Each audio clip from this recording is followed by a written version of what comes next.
Assalamualaikum warahmatullahi wabarakatuh.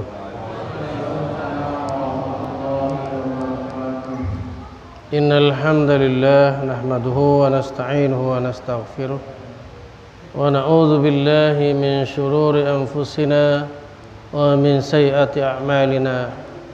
May yahdihillahu fahuwal muhtadi wa may yudlil falan tajida lahu waliyyan mursyida.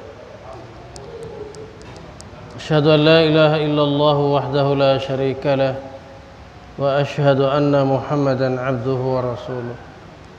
اللهم صل على محمد وعلى آله وأصحابه ومن تبعه ومواله. أما بعد. ما شاء الله كان وما لم يشاء لم يكن ولا حول ولا قوة إلا بالله العلي العظيم. قال الله تعالى في القرآن الكريم: أعوذ بالله من الشيطان الرجيم. يا أيها الذين آمنوا اتقوا الله وقولوا قولا سديدا يصلح لكم أعمالكم ويغفر لكم ذنوبكم ومن يطع الله ورسوله فقد فاز فوزا عظيما. وقال رسول الله صلى الله عليه وسلم: عليكم بسنتي وسنة الخلفاء الراشدين المهديين addu 'alaiha bin nawajid. Para ikhwan dan akhwat sekalian, alhamdulillah kita bersyukur pada Allah atas limpahan nikmatnya. Salawat dan salam semoga Allah limpahkan atas Nabi Muhammad SAW dan orang-orang yang senantiasa mengikuti sunnahnya hingga yaumil qiyamah. Amin ya rabbal alamin. Pada malam hari ini kita dapat melanjutkan kajian Al-Quran surah Al-Baqarah yang sekarang memasuki ayat yang ke-229 dan 230 perihal masalah talak ya, atau perceraian. Bismillahirrahmanirrahim. At-talaqu marratani.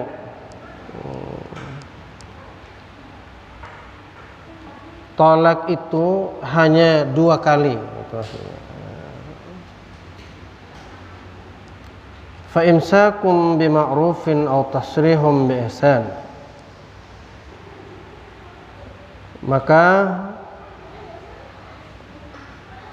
suami boleh menahan atau mempertahankan istrinya dengan cara yang ma'ruf,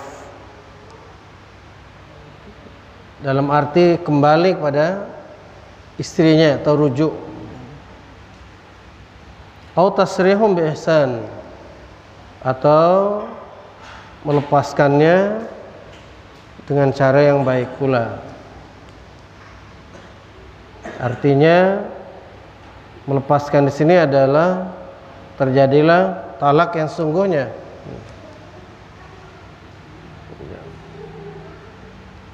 Setelah jatuh atau selesai masa iddahnya tentunya.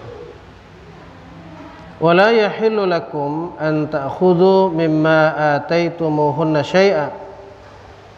Dan tidak halal bagi kalian, ya, bagi kamu semua untuk mengambil dari apa-apa yang telah engkau atau kalian berikan pada mereka sedikit pun. Yang dalam hal ini adalah tidak halal mengambil kembali berupa mahar yang telah diberikan pada awal menikah, gitu maksudnya. Ya.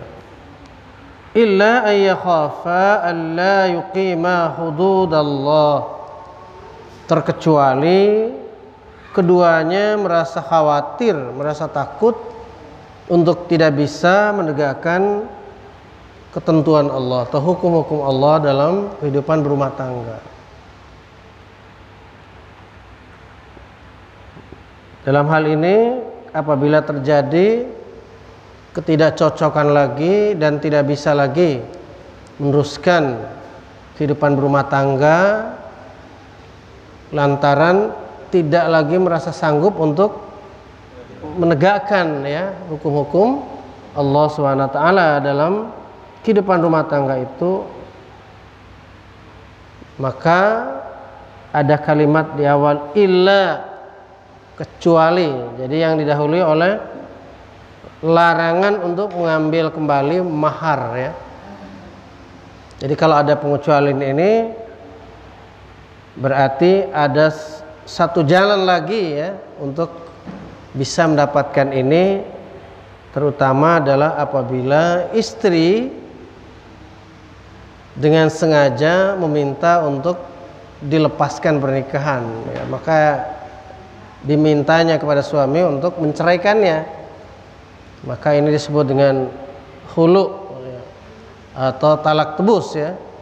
Nah, maka di sini halal bagi suami itu yang menceraikannya apabila menerima ya, menerima pemberian dari istri yang karena dia meminta.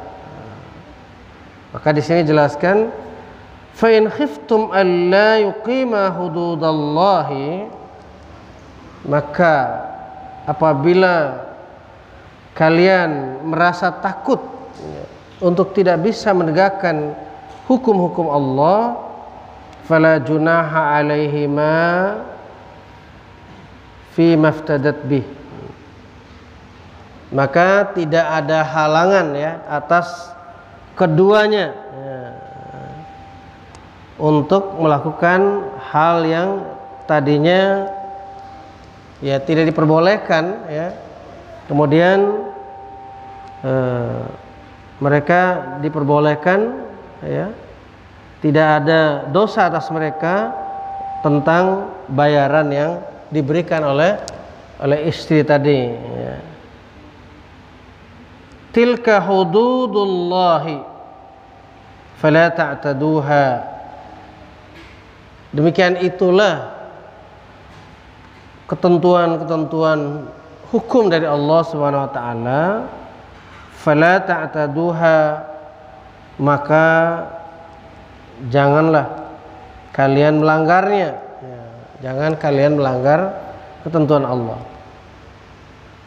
Apa ketentuan Allah di sana tadi? Yaitu tidak boleh mengambil sesuatu dari istri yang diceraikan kecuali kalau ada hal yang menyebabkan tidak bisa dipertahankan lagi rumah tangga, kemudian si istri meminta untuk diceraikan oleh suami berupa talak tebus ya. Nah, ya dia mengembalikan atau membayar kepada suaminya sebagai tebusan dirinya atas permintaan diceraikan oleh suaminya tadi. Dan juga ketentuan yang sebelumnya adalah masih boleh dipilih antara kembali dengan baik ya, imsakun bima'rufin atau tasrihun bi ihsan, atau melepaskan dengan cara yang ihsan, yang baik. Jadi tolak itu, tolak 1, tolak 2 itu masih boleh kembali, masih boleh rujuk. Ini namanya di dalam fikih biasa disebut dengan tolak raj'iyah, tolak yang masih membolehkan rujuk. Kalau sudah tidak boleh rujuk, namanya tolak ba'in ya. Jadi seperti itu. Para ikhwan dan akhwat rahimakumullah.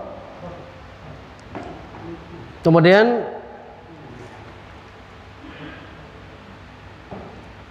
wa may yata'adda hududallahi faulaika humul zalimun, dan barang siapa yang melanggar ketentuan-ketentuan Allah ini, mereka itulah orang-orang yang zalim, orang-orang yang menganiaya diri. Orang zalim itu orang yang sudah ada hukum yang memberikan ketenangan hidup, yang memberikan penjelasan segala hal yang masih membuat ragu-ragu, menjelaskan segala persoalan hidup, tapi tidak dipakai. Ya. Itu orang-orang yang zalim. Ya. Berbeda dengan orang yang belum kedatangan hukum, ya, belum sampai hukum kepada mereka, maka orang-orang tersebut belum bisa dikategorikan sebagai orang yang melakukan pelanggaran atau menzalimi diri. Nah, jadi seperti orang yang sudah tahu kerusakan pada diri apabila mengkonsumsi sedikit racun, masalah seperti itu, dia konsumsi terus padahal dia tahu bahwa itu racun. Maka itu menzalimi diri, ya, seperti itu. Jadi malah ini lebih besar bahayanya. Orang-orang yang menzalimi diri sudah tahu hukum-hukum Allah SWT adalah hukum yang sudah pasti, hukum yang qat'i, hukum yang memberikan jaminan kehidupan, jaminan kebaikan bagi manusia. Ya, seperti halnya dalam hukum pernikahan ini, munakahat. Jadi tidak ada nanti yang berlaku lagi seperti pada zaman jahiliyah dulu, ketika para wanita diperlakukan secara semena-mena oleh kaum laki-laki. Pada pembahasan yang dulu kami sudah sampaikan bahwa kebiasaan pada masa jahiliyah itu, laki-laki kapan saja dia mau menceraikan istrinya, dia ceraikan. Kemudian dia kembali kapan dia suka. Setelah itu diterima saja oleh kaum wanita. Kapan dia tidak suka lagi, dia ceraikan. Dia kembali lagi bila mana dia telah suka lagi. Entah berapa kali hitungannya dia, ibarat orang bilang kawin cerai istilahnya, ya. Ya, sudah datang pergi, ya, tidak ada istilah pembatasan talak, ya, pembatasan perceraian.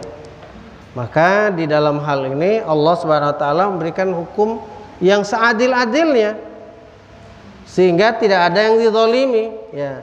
Ya begitu terus, ya. Ya, tidak ada yang dizalimi. Para wanita dengan hadirnya syariat Islam ini menjadi merdeka dalam kehidupannya, di dalam kehidupan ini. Dulu salah satu titik hitam di dalam kehidupan manusia itu adalah kehidupan yang dalam pernikahan yang seperti pada zaman jahiliyah itu. Jadi tidak ada pembatasan tentang jumlah cerai itu atau talak. Ya. Tapi jangan juga difahami oleh muslimin ini dengan cara yang keliru. Karena ada sebutan ini, talak 3. Maka ada orang yang lewat media televisi, ya, lewat sinetron, ya, maka ada ditayangkan hal yang keliru. Saya talak 3 kamu. Talak 3, kalimat satu kali itu difahami oleh masyarakat awam itu sudah terjadi talak 3. Itulah kekeliruan. Padahal talak 3 yang sebenarnya adalah urut-urutannya talak 1. Terjadi perceraian sampai lepas tadi, kemudian atau sebelumnya dia rujuk lagi, terjadi lagi perceraian yang kedua, ya, talak 2 itu namanya, dia rujuk lagi. Nah, hati-hati, sudah tidak boleh lagi untuk talak yang ketiga, sebab sudah tidak ada lagi hak rujuk, gitu maksudnya. Tidak ada kalau sudah jatuh talak ketiga. Nah, itulah yang dimaksud talak tiga. Jadi talak 3 kali, itu maksudnya talak 3 itu. Bukan kata-kata talak 3 sebenarnya. Ini yang perlu difahami. Masih banyak masyarakat secara masyarakat awam ya, umum memahami bahwa talak 3 itu ucapan. Saya talak 1. Terus saya talak 2. Terus saya talak 3. Nah begitu. Tidak sekaligus atau bukan berupa ucapan talak 1, talak 2 atau talak 3. Ini perlu ini untuk pelurusan para ikhwan dan akhwat sekalian, kaum muslimin dan muslimat. Ya. Maka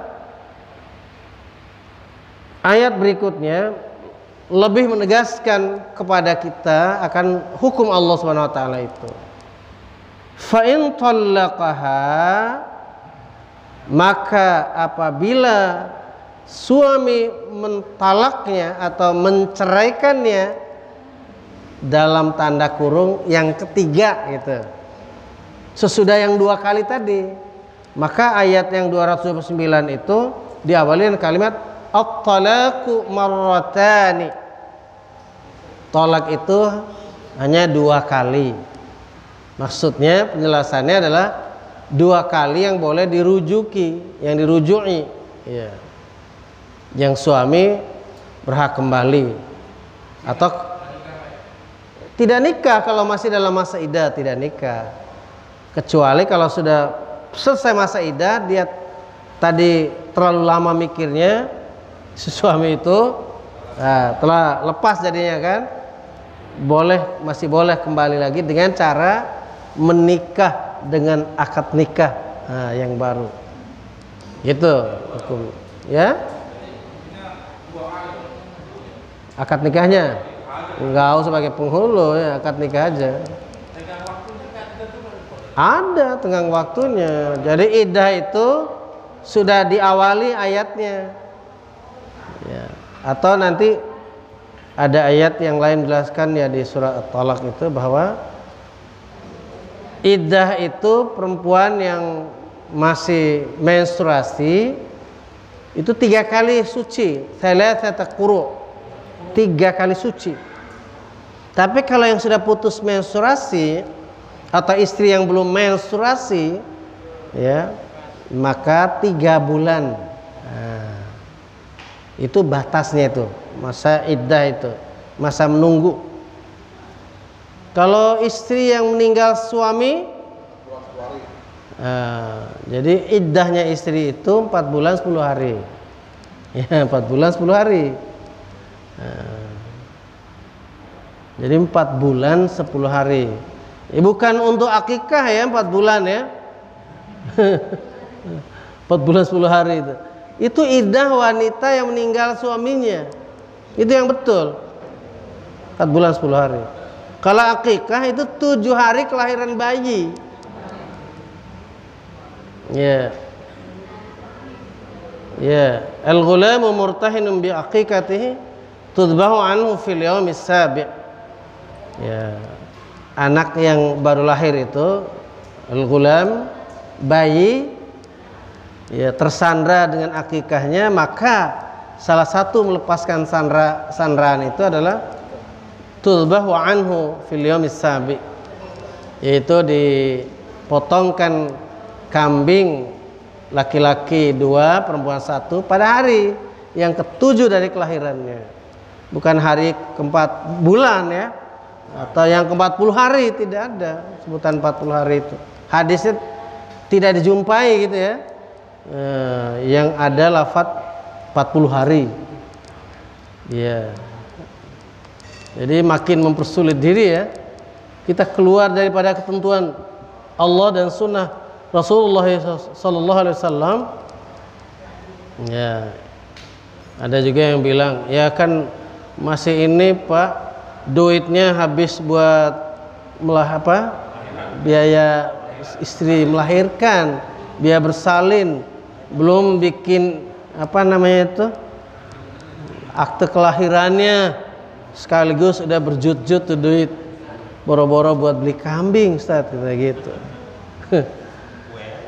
Iya, bagi yang mampu. Kalau tidak, syariat ini tidak ada paksaan di dalam melaksanakan syariat Allah SWT ini, ya kan? Tidak ada paksaannya, kecuali dia punya kemampuan lalu dia mengatakan tidak punya kemampuan. Nah, ini salah. Kalau yang mampu itu yang dimintai pertanggungjawaban untuk melaksanakan itu dengan ikhlas karena Allah Subhanahu wa taala. Ya, ikhwan dan akhwat rahimakumullah. Kita lanjutkan ayatnya ya. Fala yahillu lahu min ba'du hatta tankiha zaujan ghairah. Ya. Maka setelah talak 3 kali tadi tidak halal bagi suami tersebut terhadap istrinya, ya, untuk rujuk lagi maksudnya, sehingga istri tersebut menikah, ya, atau dinikahi oleh suami yang lain, ya. Jadi sehingga istri itu menikah dengan suami yang lain. Fa in talaqaha fala junaha 'alaihima ay yataraja'a. Maka apabila suami yang lain tadi itu, ya, suami barunya itu, ya, suami yang baru itu menceraikan pula dia, ya, dan selesai masa iddahnya, tidak setelah begitu cerai langsung dinikahi lagi, tidak, tapi harus selesai masa iddahnya.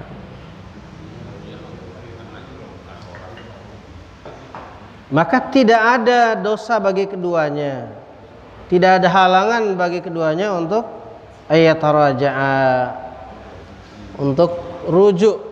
Maksudnya menikah lagi, rujuk dalam hal ini untuk kembali kepada istrinya untuk melaksanakan pernikahan yang baru lagi.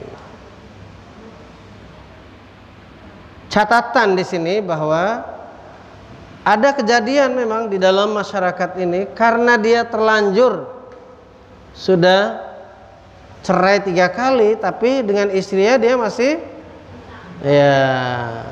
cinta. Ya, dia masih kepengen kembali lagi ke istrinya, tapi secara hukum Allah dia harus dibatasi dulu oleh laki-laki atau suami yang lain. Akhirnya si laki-laki suami pertama itu dalam tanda petik bayar orang, sana nikahin dulu, barang seminggu 2 minggu lah, jangan lama-lama ya. Ntar kalau sudah seminggu 2 minggu ceraiin, biar kagak lama nunggunya, karena masih nunggu lagi jatuh iddahnya. Kalau masih menstruasi 3 kali suci, salah tata quru, kalau sudah enggak mens 3 bulan. Sejam doang gimana? Pokoknya ada ketentuan berapa? Ya, enggak, ini contoh saja. Dia menikahi atas dasar suruhan. Nah, itu yang di dalam fikih disebut namanya cinta buta. Cinta buta, Pak. Jadi tidak cinta sebenarnya, tidak ada hasrat sebenarnya suami yang baru itu, ya, dia. Tapi berhubung dia dapat dalam tanda petik bayaran, ya sudah dibayar, menikah lagi, ini urusannya, ya, gratis lagi, ya, bayar lagi dia, dibayar. Maka ini tidak sah cara seperti ini. Itu namanya mempermainkan hukum Allah, namanya. Tidak boleh. Iya, pertanggungjawabannya berat. Boleh jadi hukumnya menjadi, ya, karena sudah kacau balau nih hukum nih, ya, jadi zina lagi nanti, ya kan, ya, seperti itu.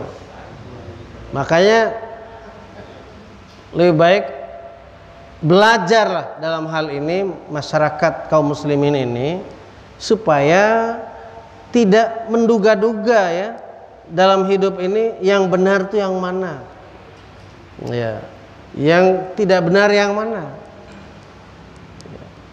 Semua baik itu masalah munakahat, terlebih ini yang berat adalah masalah faraid, masalah pembagian warisan. Ya, maka ada teman yang bilang kalau di Indonesia ini orang Indonesia soal tambah kurang kali itu urusannya gampang, tapi kalau urusan bagi ya sudah repot, terutama bagi warisan orang tua, ya kan, sudah repot. Iya, iya.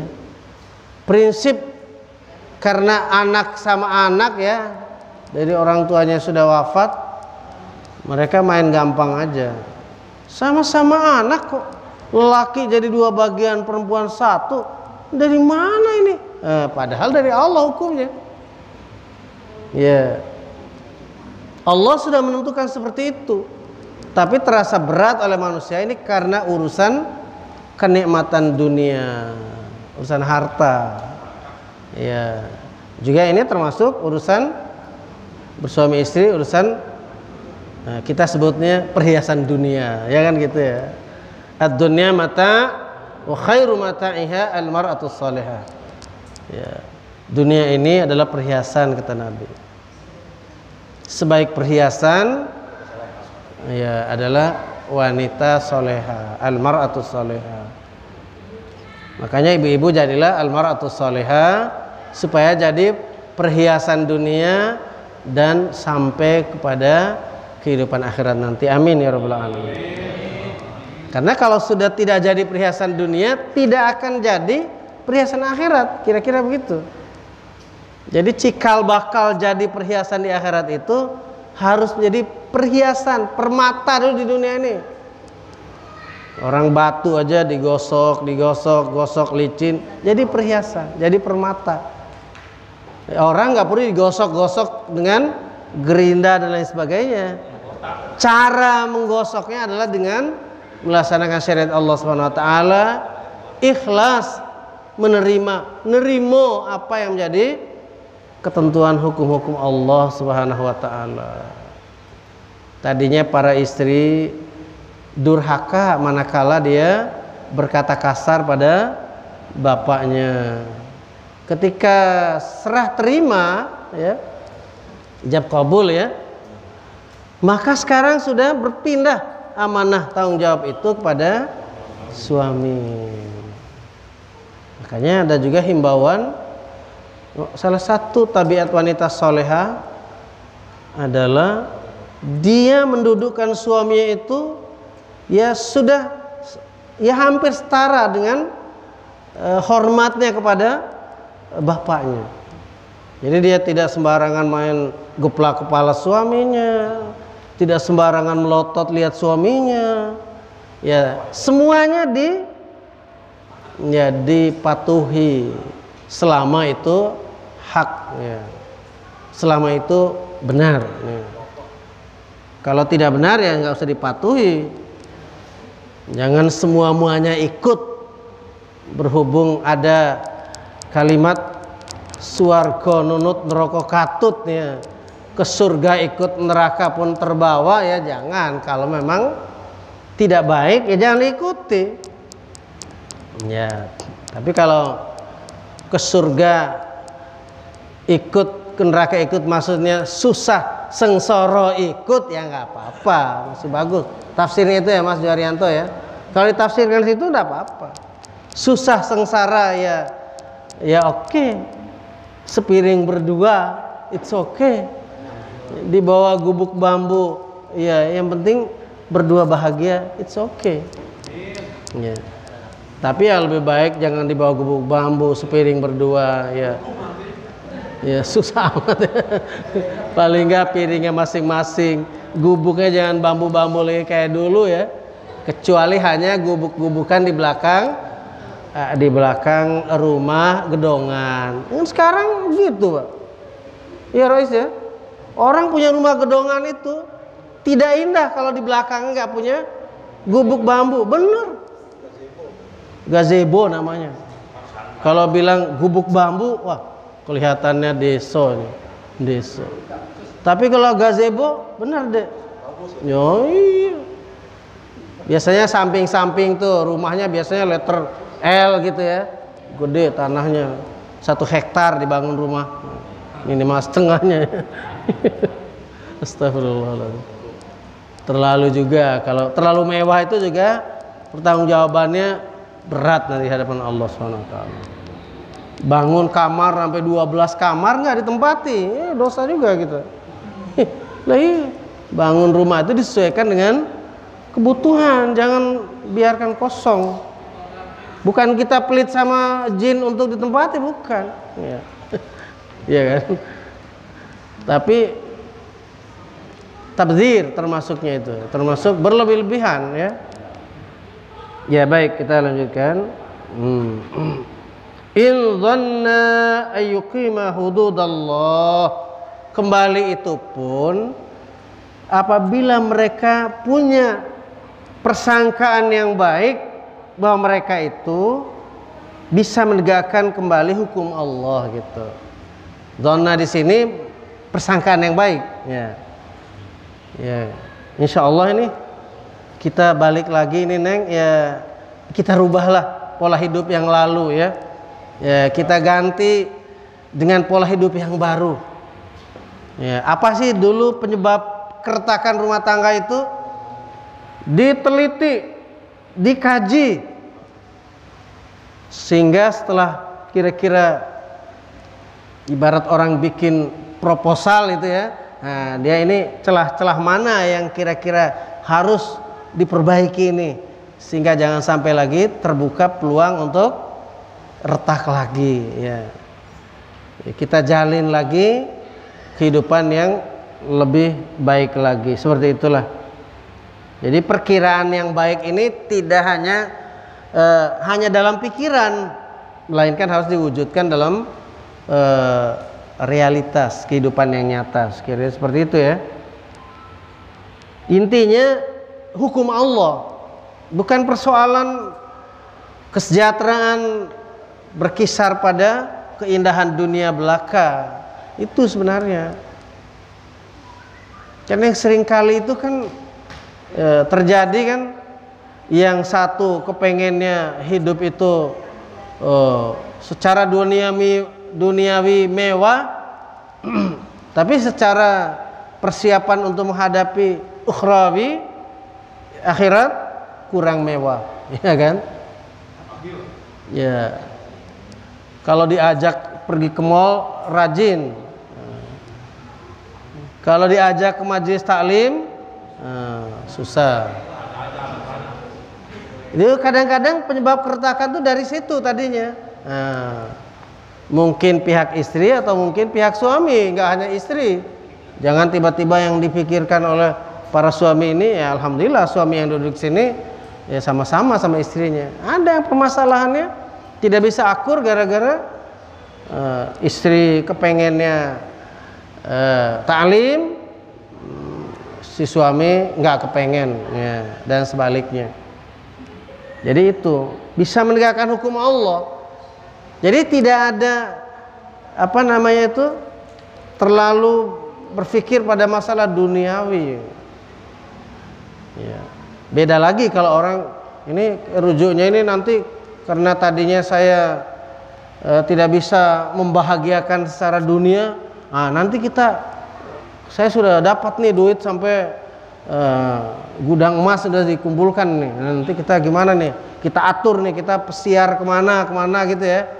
Untuk tidak begitu sebenarnya, melainkan kita mengatur bagaimana ibadah kepada Allah Subhanahu wa taala itu lebih baik lagi.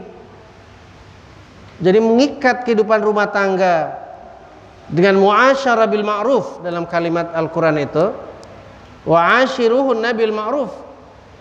Bergaul dengan mereka itu, bergaullah kamu dengan mereka atau pergaulilah mereka dengan cara yang ma'ruf. Itu kalimat singkat. Wa'ashiruhunna bil ma'ruf. Ya, lanjutan kalimat itu Itu yang perlu menjadikan realisasinya. Ya. Apabila mendapatkan sesuatu yang kurang menyenangkan dari istri, boleh jadi yang kurang menyenangkan itu di balik itu ada kebaikan. Boleh jadi yang semula kita melihat sangat menyenangkan, tapi boleh jadi di balik itu nanti akan timbul huru-hara, ya kan seperti itu, ya kan? Seperti itu. Baik para ikhwan dan akhwat sekalian, wa tilka hududullahi yubayyinuha liqaumi ya'lamun. Dan demikian itulah hukum-hukum Allah, ketentuan-ketentuan Allah, ya, batasan-batasan dari Allah. Dijelaskannya hukumnya itu bagi kaum yang mengerti, ya, bagi kaum yang alim, ya, ya'lamun, yang mengetahui, ya. Maksudnya yang mengetahui di sini ini adalah mengetahui tentang agama Islam. Jadi ini bagian dari agama Islam. Jadi di sini perlu kita garis bawahi kalimat ini para ikhwan dan akhwat. Kita dakwahkan pada masyarakat umum manusia bahwa Islam ini sempurna adanya. Seluruh agama yang dianut oleh manusia di atas muka bumi ini, ya, mulanya itu adalah dari agama yang diturunkan Allah SWT, lalu dibeloki oleh manusia menurut hawa nafsunya, menjadilah agamanya bermacam-macam, ya kan? Semula aturannya suruh menyembah Allah, karena terlalu cintanya kepada rajanya, maka dia menyembah Allah juga menyembah kepada rajanya. Ya, Allah tidak suka itu. Walaupun Allah disembah, tapi raja juga disembah. Nah, seperti itu. Berarti di luar dari hudud Allah, tentuan Allah. Islam itu sebenarnya manusia menyetujui bahwa, sangat setuju bahwa Allah itulah Tuhannya, yang mereka tidak melihatnya, tetapi merasakan bagaimana adanya Allah SWT dalam hidup mereka. Mulai dari Allah tunjukkan yang membina, yang membangun 7 lapis langit itu aku, kata Allah. Yang membina, yang membangun bumi ini aku. Allah SWT mengatakan begitu. Yang memberi kalian makan, minum, air, semuanya, dari air hujan, air dari tanah, dan semuanya itu aku, kata Allah. Yang menumbuhkan semua tanaman, biji-bijian dari tanah, ya aku, kata Allah. Ternyata kalau diteliti memang tidak ada yang sanggup merekayasa semua ini yang hadir di hadapan kita ini dibuat dari mana? Dari udara ini, tidak ada. Semua Allah bilang, kami turunkan air hujan, menumbuhkan biji-bijian, dan itulah yang kalian makan. Semua mau diolah jadi warna merah, warna hijau, ya kan? Mau bikin jadi martabak, mau bikin jadi dadar, apa saja itu semuanya dari tanah. Cukup bumi ini bagi seluruh makhluk hidup, termasuk di dalamnya manusia dan jin. Tapi tidak cukup untuk mengisi perut orang-orang yang sangat rakus dengan dunia ini. Tidak cukup untuk satu orang yang rakus di dunia.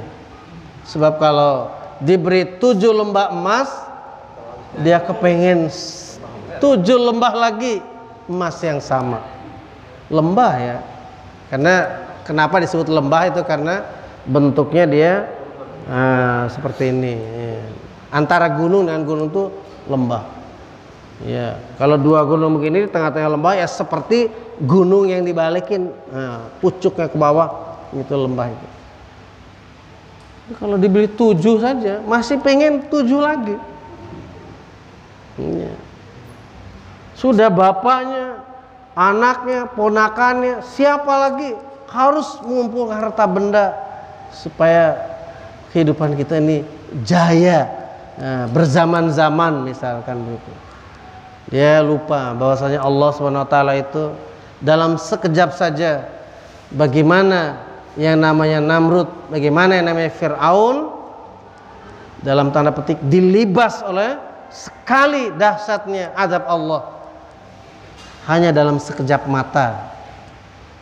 Ya, bagaimana Fir'aun ingin membuntuti Nabi Musa dengan keangkara murkaannya, dalam sekali libas saja glek di tengah laut dan mati dalam keadaan sangat terhina, ya kan? Ya, kalau misalnya ahli renang mati di tengah laut, ya kaget orang ya, tapi masih wajar, masih. Tapi kalau raja mati di tengah laut, sementara banyak ahli renangnya, boleh dibilang hampir tidak mungkin ya. Tapi sangat mudah bagi Allah SWT untuk membalikkan keadaan yang semula mewah luar biasa menjadi tandas begitu, kilat dan cepat. Ya, seperti itu. Bagaimana yang namanya Qarun yang hidup mewah dengan harta yang banyak, anak kunci gudangnya saja dipikul oleh orang-orang yang kuat. Aku anak kuncinya doang. Begitu banyak perusahaannya, hanya panjang perusahaannya untuk naruh perbendaharaan dia. Karena apa yang dia poles emas disimpan dalam perbendaharaan yang banyak, dikawal oleh berpuluh-puluh, beratus-ratus orang yang menjaga dan segala macam. Ludes dalam seketika ditelan bumi. Ini yang perlu difahami oleh kita tentang dunia ini.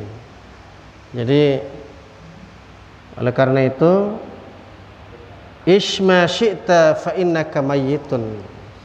Ya, hiduplah kalian sesukamu hidup, ketahuilah kalian bakal jadi mayit.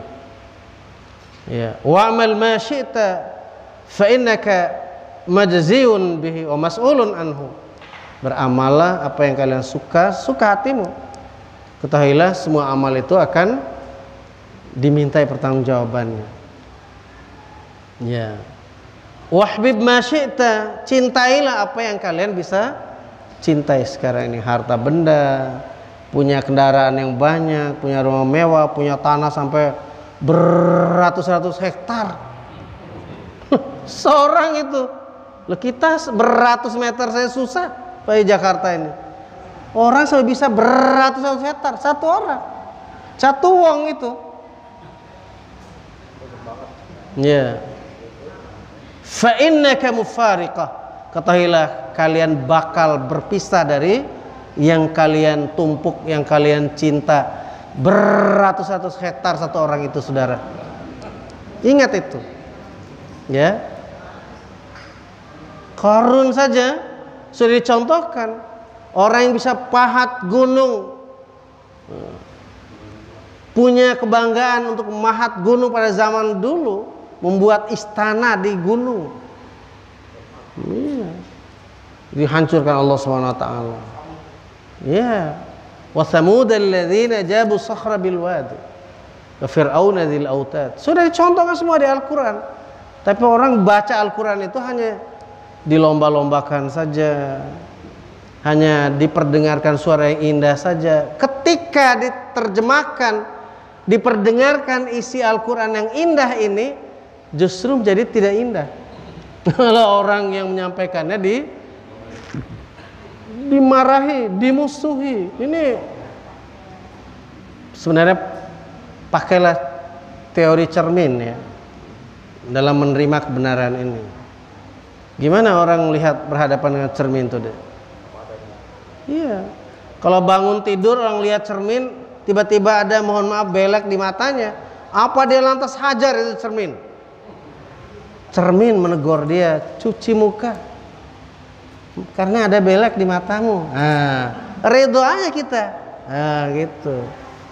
Anda keliru, melanggar tentuan Allah. Ini ayatnya yang Anda langgar. Astagfirullahaladzim, saya tobat. kembali ke jalan Allah yang benar. Malah dia mencak-mencak marah-marah, berarti tidak mengikuti teori cermin tadi. Mudah-mudahan kita semua bisa menerima ketentuan-ketentuan Allah Subhanahu wa taala dalam hidup ini, dan kita mendapatkan karunia hidayah dan tunjuk Allah Subhanahu wa taala yang maha indah dan yang lurus ini. Semoga Allah Subhanahu wa taala menjadikan kita ini hamba-hamba Allah yang muttaqin. Amin rabbal alamin. Hadanallahu yakum ajma'in. Wassalamualaikum warahmatullahi wabarakatuh.